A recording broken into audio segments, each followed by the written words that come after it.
Au sommaire de cette grande édition, 27e Convention des femmes de l'Église évangélique Buisson-Ardent, le repositionnement de la femme dans sa valeur distinctive au centre des échanges. Éducation, 39e session de l'UNESCO, Madame Candia Camara présente les attentes du gouvernement ivoirien. Visite du président américain en Chine, d'importants accords commerciaux signés entre Washington et Pékin. Bonjour et bienvenue à cette grande édition du journal sur la Voix Sainte Télévision. Comme mentionné dans le sommaire, Distinction 2017 est une convention organisée par l'église évangélique Buisson-Ardent. La cérémonie d'ouverture a eu lieu à la dite église assise à Koumassi. Le thème « Femme sur toi l'Éternel s'élève » tiré du livre d'Ésaïe à son chapitre 60, verset 2. Reportage France Conan. La femme tient une place de choix au sein de l'église évangélique Buisson-Ardent. C'est pourquoi chaque année, une convention est à l'honneur des femmes. Cette année, en effet, la convention annuelle des femmes dénommée Distinction 2017 est à sa 27e édition. Femme, sur toi, le Seigneur se lève, tiré du livre prophétique d'Ésaïe en son chapitre 60, verset 2, est le terme de ce rassemblement des femmes. À l'ouverture de ce programme, la prophétesse Adedi Meji, Paula Sarah, première responsable de l'église Buisson-Ardent et principale oratrice de l'événement, a indiqué que la Convention des femmes a pour objectif de pousser les femmes à une prise de conscience de leur position, aussi bien dans l'église qu'au sein de la société. Elles doivent, selon l'oratrice, se rappeler qu'elles sont précieuses aux yeux de Dieu, en ce qu'elles sont le choix de l'Éternel. Car a-t-elle déclaré, quand Dieu se lève, tout se disperse. Ainsi, la femme peut-elle à son tour disperser ses ennemis, a insisté la prophétesse Adedi Meji, qui avait à ses côtés son époux. Dans cette dynamique, la révérende Gloria Mokonga du Nigeria, l'apôtre Rose Leslie Mokwabili du Congo, l'apôtre Florence Oforiata et la prophétesse Charlotte Adji de la Côte d'Ivoire ont chacune révélé la mission et le rôle que devraient jouer les femmes dans l'avancement de l'œuvre de Dieu et les valeurs qui doivent les caractériser dans l'accomplissement de son dessein. Le mot forcément, je ne veux pas qu'on utilise forcément, mais c'est certain que le réveil que le Seigneur entend de préparer dans ce dernier temps-là, vraiment implique beaucoup les femmes. Les femmes ont un grand rôle à jouer. Et ils ont cette grâce parce que dans le temps où nous sommes, le Seigneur lui-même a décidé de s'élever sur les femmes. Et quand Dieu s'élève, tout s'élève. Alors c'est important que la femme se connecte à cette saison. Parce que déjà l'Éternel, qui est la puissance essentielle, est déjà prêt pour des grandes choses. Il y a un fort réveil que le Seigneur entend de préparer. Et c'est par les femmes que ça va commencer. Alors il faut que les femmes mettent ça en eux. Et les autres choses sont numérodées. Les choses essentielles maintenant, c'est ce que Dieu entend de faire sur la Côte d'Ivoire. Et une femme qui va se connecter verra la main de Dieu en œuvre en elle. Au nom de Jésus. Rappelons que cette convention s'étendra jusqu'au dimanche 12 novembre 2017. Notons que les oratrices de ce programme ont donné un aperçu des sujets qu'elles aborderont lors de cette convention. Propos recueillis, France Conan. C'est pour prêcher et donner notre expérience, parce que à cause de notre culture et notre tradition, ok, la femme est rabaissée quelque part, ok, mais au fur et à mesure, même le monde commence à reconnaître que les femmes, ils ont des choses en eux, mais alors l'Église, quand Christ est venu, si tu vois dans la Bible, il a opéré miracle dans la vie de beaucoup de femmes, plus que des hommes. C'est que en tant que femme, la Bible dit que elle est une aide.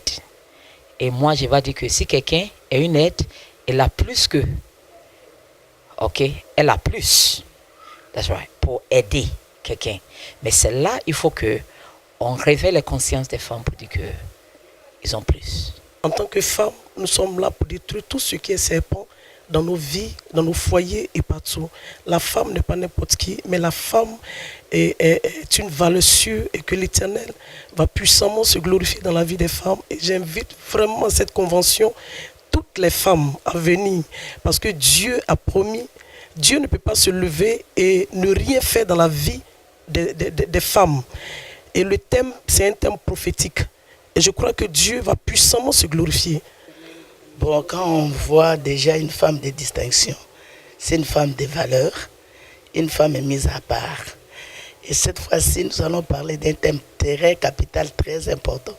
C'est pourquoi nous invitons toutes les femmes qui sont en train de nous suivre à ce moment. Partout, il y a l'obscurité, mais sur toi, l'Éternel s'élève. C'est sur qui l'Éternel doit s'élever. Qui est cette femme dont l'Éternel s'élève sur et que la gloire de l'Éternel est sur elle. C'est cette femme-là que nous avons besoin. Moi, je vais développer mon sous-thème, la femme et le combat spirituel. Qui est cette femme qui peut combattre et réussir? Qui est cette femme qui aura soif continuellement de la parole du Seigneur? C'est cette femme que nous avons besoin, c'est une grande convention. La 6e édition d'Africa CEO Forum se tiendra à Abidjan.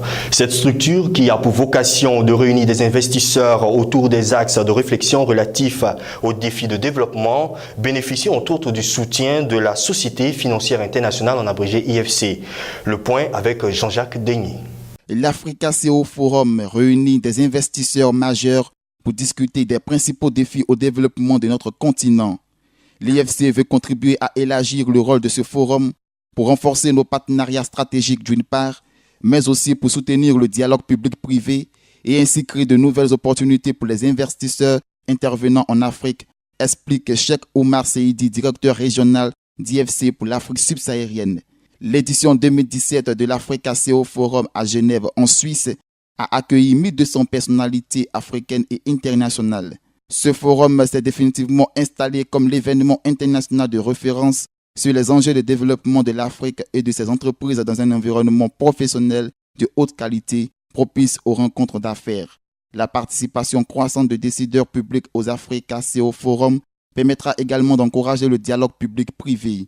Ce rendez-vous international se tiendra les 26 et 27 mars 2018 à Abidjan, en Côte d'Ivoire. Véritable bouffée financière pour Air Côte d'Ivoire, la compagnie vient de bénéficier d'un prêt de 115 millions d'euros de la part de la Banque africaine de développement, en abrégé BAD. À quoi servira ce financement? Élément de réponse avec Nadia Eounoud. Ce prêt de 115 millions d'euros permettra à Air Côte d'Ivoire de moderniser sa flotte et ouvrir de nouvelles dessertes, a annoncé jeudi 9 novembre 2017 la compagnie aérienne. Le conseil d'administration du groupe de la BAD a en effet approuvé un prêt de 98,6 millions d'euros et une garantie partielle de risque du Fonds africain de développement de 17,6 millions d'euros au profit de Air Côte d'Ivoire. La compagnie pourra ainsi étendre son réseau. Ce financement rentre dans le cadre d'un partenariat public-privé d'un montant total de 253 milliards d'euros pour développer la compagnie nationale aérienne ivoirienne, partenaire d'Air France. Un tel financement pour ouvrir de nouvelles dessertes vers Nouakchott en Mauritanie, Bangui en Centrafrique et Luanda en Angola, et elle devrait créer 700 nouveaux emplois d'ici 2020, selon le communiqué produit par Air Côte d'Ivoire. La création en 2012, après la faillite de Air Côte d'Ivoire, est détenue à 58% par l'État ivoirien, à 23% par le groupe privé ivoirien Gold Air Road, par Air France à 11%, et par la Banque ouest-africaine de développement à 8%. Selon les chiffres fournis par la compagnie, son capital a régulièrement augmenté de 20 milliards de francs CFA en janvier 2013 à 130 milliards de francs CFA actuellement. La 39e session de l'UNESCO s'ouvre sous une nouvelle ère avec l'entrée en fonction de Madame Audrey Aoulé à la tête de cette organisation. La Côte d'Ivoire est d'ailleurs représentée à cette 39e session par la ministre Kandia Camara. Celle-ci a exprimé les attentes du gouvernement ivoirien. Ange Sacré, présente sur place, nous livre son commentaire. Le gouvernement ivoirien, par la voix de la première responsable de l'éducation en Côte d'Ivoire, Kandia Camara, prend part à la 39e session de l'UNESCO. Elle a profité de l'occasion pour exprimer la reconnaissance du gouvernement à Madame Irina Bokova et adresser des félicitations à Madame Audrey Aoulé qui vient d'être élue à la tête de l'organisation. Le gouvernement ivoirien souhaite que la nouvelle directrice générale accorde la priorité à la Côte d'Ivoire et aussi aux pays africains en voie de développement qui aspirent à devenir émergents. Selon la ministre ivoirienne, la Côte d'Ivoire attend beaucoup de la nouvelle directrice générale. Premièrement, que l'UNESCO poursuive son accompagnement qu'elle apporte à la Côte d'Ivoire, particulièrement au programme post-conflit. Deuxièmement, dans le domaine de l'éducation, que le programme d'appui au renforcement de capacité des instituteurs puisse se poursuivre à travers le projet UNESCO CEFIT. Sans oublier le renforcement de l'appui au Bureau national de la Côte d'Ivoire et au programme d'alphabétisation. Les autres domaines, notamment l'environnement, l'éthique et la communication, ont fait également l'objet des préoccupations que Mme Kandia Camara entend soumettre à la nouvelle directrice générale de l'UNESCO. Notons que la 39e session de l'UNESCO, au cours de laquelle se tient la conférence générale, s'est ouverte le 30 octobre et s'achève le 14 novembre 2017. En marge de sa visite en Chine, Donald Trump et son homologue chinois Xi Jinping ont abordé des sujets délicats tels que la Corée du Nord et les échanges commerciaux entre Washington et Pékin. Au sortir de cette discussion, de colossaux accords d'une valeur totale de 253 milliards de dollars ont été paraphés entre les deux grandes puissances économiques mondiales. Prochaine escale de Donald Trump en Asie, le Vietnam. Notre commentaire. En marge du séjour du chef d'État américain en Chine, des accords qui s'élèvent à 253 milliards de dollars ont été paraphés, en plus de 20 autres contrats déjà signés mercredi pour un montant de 9 milliards de dollars. Ces contrats touchent notamment le secteur pétrolier, le big data, l'acier, l'automobile ou encore l'aéronautique, puisque ces accords prévoient que la Chine achète 300 avions au constructeur Boeing. Parmi les autres bénéficiaires de ces accords, on peut citer Caterpillar, General Electric ou encore Qualcomm, l'un des fournisseurs d'Apple. Sur le dossier nord-coréen, on ne peut pas parler d'avancées concrètes non plus. Donald Trump s'est d'ailleurs montré plus mesuré dans ses positions. Le président chinois Xi Jinping a confirmé qu'il y avait parfois des désaccords entre lui et son homologue américain, mais que c'était finalement quelque chose de normal. Notons que les discours des deux leaders s'accordent sur le fait que la situation doit s'apaiser et que cela sera seulement rendu possible par une coopération globale. Les autorités turques ont arrêté plus de 100 membres présumés du groupe État islamique lors d'un grand coup de filet dans la capitale Ankara et ses environs. Suivant le commentaire d'Ange Sacré. Plus de 1500 policiers mobilisés, du matériel, des documents saisis, plus de 100 personnes arrêtées et plus d'une centaine d'autres toujours recherchées. C'est l'une des plus grosses opérations anti-État islamique effectuées ce jeudi 9 novembre 2017 par les services de sécurité turcs. Cette opération à Ankara est donc la dernière d'une longue série. En effet, en moins d'un an, plus de 100 opérations ont été menées contre les militants supposés de l'État islamique. Près de 1000 personnes sont actuellement derrière les barreaux. Depuis l'attentat contre la discothèque Rena à Istanbul, le 1er janvier et sous couvert d'état d'urgence, les autorités turques veulent désormais détruire les réseaux djihadistes implantés dans le pays. Après avoir été accusé par ses alliés occidentaux d'insouciance, voire de complaisance face à l'État islamique, Ankara passe à la phase répressive en pratiquant la tolérance zéro contre les djihadistes sur son propre territoire. Notons que fin octobre, une opération avait également permis de déjouer un attentat prévu le jour de la fête nationale. Et refermons cette grande édition du journal avec la Catalogne qui connaît un mouvement général de grève avec une paralysie du trafic routier et ferroviaire. Ces manifestations font suite à l'appel de l'intersyndicale indépendantiste catalan CSC. Jean-Jacques Deigny nous en dit davantage.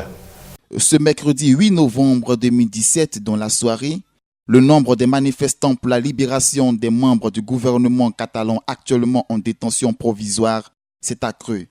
Ils réclament également la libération de 2 leaders indépendantistes derrière les barreaux.